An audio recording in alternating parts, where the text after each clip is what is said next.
Hey guys, Bushcraft family, back again with another video. And today, I'm prep now, even though I don't have my background going and everything, but I thought I would bring up some points of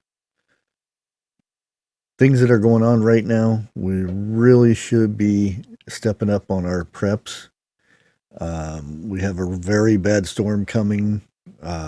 Chances are there's going to be a lot of power outages. So we need to start thinking of that stuff. Um, One of the things that in my area alone, they said we're going to get 1 to 3 inches of ice. So 1 to 3 inches on of ice on a power line, or limbs from trees and stuff like that. It's a really good chance that we will be losing power at least for a couple days, depending on how much power outages there is in areas and whatnot.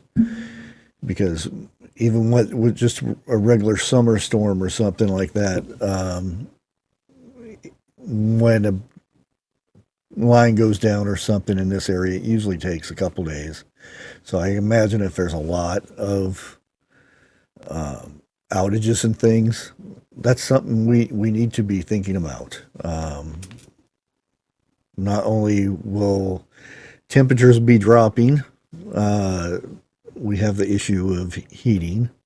As everybody may know, I had lost my power, or not power, but my heat for the good bit of December and a little bit of January, and it puts a toll on you when you have to keep checking your heaters and things like that. So um, it's a good thing to prepare for these things. Another thing is when there are storms and things on horizon, people tend to go a bit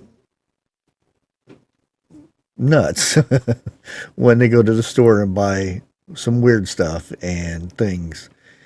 And I think it's good to have a set plan of what you're going to be looking for and have a secondary thing. Like it, say I'm going to go and get a bunch of chicken for to hold me over in case I'm, you know, out of power or can't get to the store or whatever. And then I go and there's no chicken. So I go to the beef or whatever. You have to have a fallback plan on top of your plans. That way you know what you're doing. And I'm going to go ahead and show you guys this real quick. Hopefully, don't get in trouble. But see me down here in the little corner. Okay, I'm going to go show you some videos. And this is from my Walmart. And this is before anything major is coming, like a big storm or anything. And this is my chicken section. We have no chicken except for some very outdated chicken that shouldn't even be on the shelves right there. Next, we're going to go ahead and show you. This is the frozen chicken section. Yeah, that's usually quite full, and there's just a little bit of Tyson chicken left. No patties, very little other stuff. And then here is our beef. Very little beef. You got the big tubes of hamburger that you get. No steaks or things like that. I've been hearing a lot of this stuff here lately.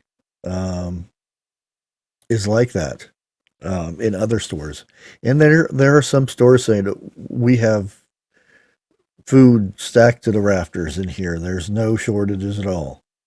Um, it all depends on the supply chain, where it's going, how easy, how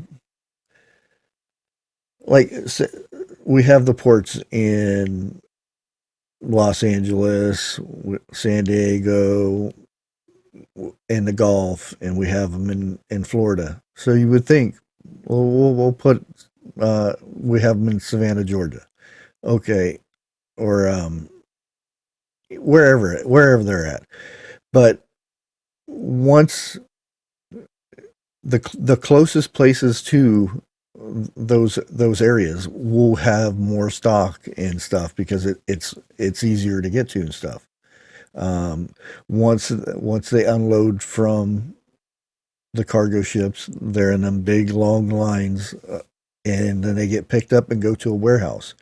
Wherever that warehouse is, from that warehouse, you'll see more and more supplies there. The further from those warehouses, you kind of get it. And like I said, the bigger cities, that's where they're going to make most of their money is the bigger cities. They're going to make more money supplying those stores in the bigger cities because there's just more people. And then it trickles down from there to the smaller towns, to towns that are like 50 miles from anything else. We'll see the blunt of it. But eventually it'll start trickling up. So the shortages from those stores, you'll start seeing them on the mid-sized towns, and then the cities, and then the bigger cities will start showing it more and more. We haven't got so much of that, other than the big cities have been like Walmart.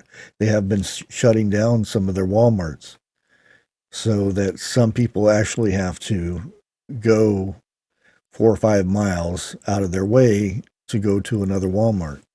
Um, this is this is this is where we're headed to, and unlike somebody in a big white house says we're doing better and this and that, um, things are not getting better. I mean, you start seeing things that seems like it's getting better. All of a sudden, there'll be a spurt of this or that, but majority of the time, it's just a little spurt, and then you don't have nothing for a good while. Now, I wanted to record more of what was going on at my Walmart, but yeah, I got to be careful so I don't get in trouble there. But our bread, there's no bread. There was real expensive hamburger buns, and that was it. What else? Pasta. There's no pasta on the shelf except for some weird animal, dinosaurs or something pasta. Um, Juices. There was no juice, no apple juice, grapefruit juice, or anything like that. They had plenty of soda, which or pop, whatever area you call your beverage of soda. But yeah, with storms and things like this, we need to be prepared for to go out and get the last bit of things and have a plan set in motion for when you do go out. That way you know what you're being looking for. That way you can get in and get out and get home and have uh, your flashlights in certain areas, your candles in another area. Do you have fuel for your kerosene heaters or your propane heaters, your buddy heaters? Know where all that stuff is. Um, if you have generators, make sure they're running. Run them for a little bit, shut them off. Just be prepared for these things. It's almost like a little checklist, like they do in the military, and make sure all your ducks in a row and things like that. But that's all I wanted to talk about today. Is yeah, kind of put things in a list, and that way you get through whatever might happen. That's why they call us preppers, right? Until next time, guys, God bless.